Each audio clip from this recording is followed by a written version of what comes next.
Have you ever played this?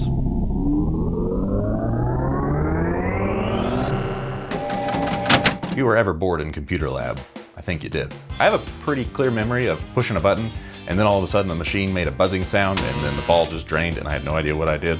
Turns out I was pushing the nudge button. Little young elementary school me had no idea that nudging was even a thing in pinball. So anyway, a few years later, I realized that I was tilting the machine. And tilting is just what happens when you nudge a little too much on a pinball machine.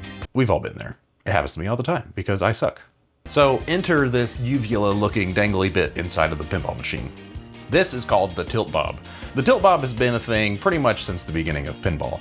It's simply just a weight that dangles from this little hook. It's got a couple wires attached to it, and when that weight touches that outer ring you see, it completes the circuit and it tells the machine, hey, you are nudging around a little too hard.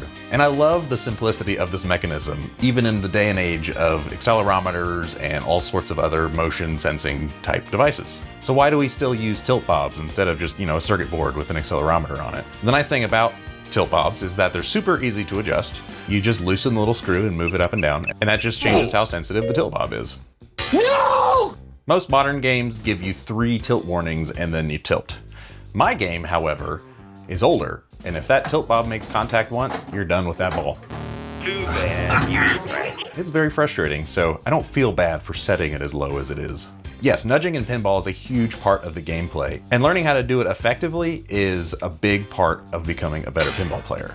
So yeah, the tilt bob exists to protect machines. It keeps people from shaking them around too hard. Anyway, next time you look at a pinball machine, you'll know it's got its own little metal dangly uvula thing inside of there. As a maker, I find the simplicity of the tilt bob to be really cool. It's just a simple mechanical device. No need for special code or gyroscopes or accelerometers or anything like that. I guess if it ain't broke, don't fix it, right?